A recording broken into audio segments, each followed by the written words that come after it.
നമസ്കാരം. സുരേഷ് ഗോപിയെ ഏത് വിധേനയും ജയിലിലിടാൻ വേണ്ടിയിട്ടുള്ള കഠിന പരിശ്രമത്തിലാണ് പിണറായി വിജയൻ സർക്കാരിൻ്റെ പോലീസും എന്ന് നമുക്കറിയാം. എന്നാൽ ഈ സുരേഷ് ഗോപിയെ ജയിലിലിടാൻ ശ്രമിച്ചുകൊണ്ടിരിക്കുമ്പോൾ തന്നെ അതിനു മുമ്പ് തന്നെ ഒരു പക്ഷേ ഈ മുഖ്യമന്ത്രിയുടെ മകൾ വീണ വിജയനും വേണ്ടി വന്നാൽ മുഖ്യമന്ത്രിയും അകത്താകുമോ അല്ലെങ്കിൽ നടപടികളിലേക്ക് നീങ്ങുമോ എന്ന ഒരു അവസ്ഥയിലേക്കാണ് ഇപ്പോൾ കാര്യങ്ങൾ പോകുന്നത്.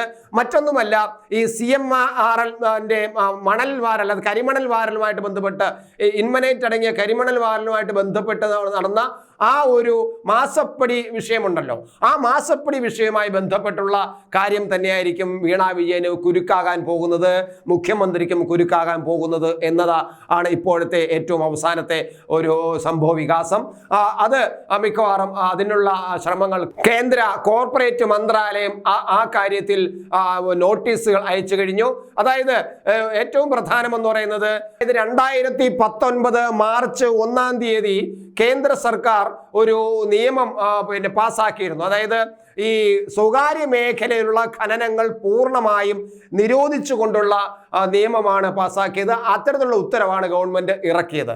ഒരു സ്വകാര്യ മേഖലയിൽ ഖനനം പാടില്ല എന്നതാണ് ഏറ്റവും പ്രധാനം. എന്നാൽ ഇവിടെ സ്വകാര്യ മേഖലയിൽ ഇത്രയധികം മണൽ എങ്ങനെയാണ് ഈ ഒരു സ്വകാര്യ കമ്പനിക്ക് കൊണ്ടുപോകാൻ കഴിഞ്ഞ് കേരളത്തിൽ? അത് മുഖ്യമന്ത്രിയുടെ നേതൃത്വത്തിൽ യോഗം കൂടി തീരുമാനിച്ച് മണൽ വാരാൻ അനുവാദം കൊടുത്തിരിക്കുന്നു. ഒരു കാരണവശാലും കേന്ദ്ര ഖനന നിയമം അനുസരിച്ചിട്ട്, ഞാൻ നേരത്തെ പറഞ്ഞ 2019 മാർച്ചിൽ പാസ്സാക്കിയ ഖനന നിയമം അനുസരിച്ചിട്ട് ഒരു സ്വകാര്യ കമ്പനിക്ക് ഒരു കാരണവശാലും ഇത്തരത്തിൽ ഖനനം നടത്താനുള്ള അധികാരമില്ല, അത് നിരോധിച്ചതാണ്. അപ്പോൾ ഒരു മുഖ്യമന്ത്രി തന്നെ, ഒരു സംസ്ഥാനത്തിന്റെ മുഖ്യമന്ത്രി തന്നെ ഈ നിയമം ലംഘിച്ചുകൊണ്ട് മണൽ വാരാൻ അനുവാദം കൊടുക്കുകയും 2-2.5 വർഷത്തിലധികമായിട്ട് മണൽ വാരിക്കൊണ്ടിരിക്കുകയും ചെയ്യുന്നു എന്നത് വല്ലാത്ത ഒരു നിയമവിരുദ്ധ പ്രവർത്തനത്തിനാണ് സംസ്ഥാന സർക്കാരും മുഖ്യമന്ത്രിയും നേതൃത്വം കൊടുത്തിരിക്കുന്നത്. അതിലാണ് മാസപ്പടി വിവാദം വന്നിരിക്കുന്നത്. 135 കോടിയോളം രൂപ ഈ രാഷ്ട്രീയക്കാർക്കും അല്ലാത്തവർക്കുമായിട്ട് കൊടുത്തു എന്നാണ് ആദായ നികുതി വകുപ്പ് കണ്ടെത്തിയിരിക്കുന്നത്. CMRLന്റെ പിടിച്ചെടുത്ത രേഖകളിൽ നിന്നുമാണ് ആദായ നികുതി വകുപ്പ് ഇന്ററിംഗ് സെറ്റിൽമെന്റ് ബോർഡ് ഇത് കണ്ടെത്തിയിരിക്കുന്നത്. അതിന്റെ വെളിച്ചത്തിലാണ് ഇപ്പോൾ ഈ കേന്ദ്ര കോർപ്പറേറ്റ് മന്ത്രാലയം നോട്ടീസ് അയച്ചിരിക്കുന്നത്. ആ നോട്ടീസിന് മറുപടി പറയേണ്ടതുണ്ട്. ചില ചോദ്യങ്ങൾ ഈ കോർപ്പറേറ്റ് മന്ത്രാലയം ഈ CMRLനോടും അതുപോലെ KSIDCയോടും ചോദിച്ചിട്ടുണ്ട്. ആ ചോദ്യങ്ങൾ ഏതൊക്കെയാണെന്ന് ഞാൻ നിങ്ങളുടെ മുന്നിൽ വായിക്കാം. 1. CMRL നൽകിയ 135 കോടി രൂപ അഴിമതി നിരോധന നിയമത്തിന്റെ പരിധിയിൽ വരുന്നതല്ലേ? ഒരു ചോദ്യം. 2. രാഷ്ട്രീയ പാർട്ടികൾക്ക് നൽകുന്ന സംഭാവനകൾക്ക് 100% ആദായ നികുതി ഇളവ് നൽകുന്ന 80GGB വകുപ്പ് പ്രകാരമല്ലാതെ എന്തുകൊണ്ട് തുക കൈമാറി?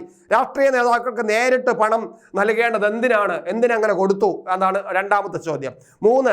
2016 മാർച്ച് 31-ന് 772.44 ലക്ഷം രൂപയുടെ നഷ്ടമുണ്ടായിരുന്ന CMRL കമ്പനി 2023 മാർച്ച് 31-ന് 7336.82 ലക്ഷം രൂപയുടെ അറ്റാദായം നേടിയത് എങ്ങനെ? മൂന്നാമത്തെ ചോദ്യം. ഇനി നാലാമത്തെ ചോദ്യം.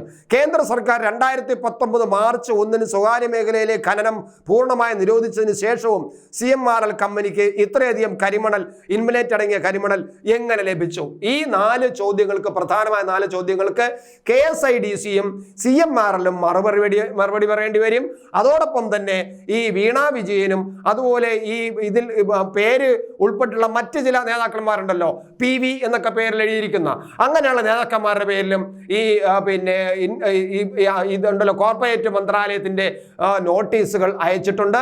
ഇനി അത് അന്വേഷണമായിട്ട് മാറാൻ സാധ്യതയുണ്ട്. അങ്ങനെയാണെങ്കിൽ ഈ PVയും അതുപോലെ വീണ വിജയനും ഉൾപ്പെടെയുള്ളവർക്ക് അകത്താകാൻ ഒരുപാട് താമസമൊന്നും ഉണ്ടാകില്ല.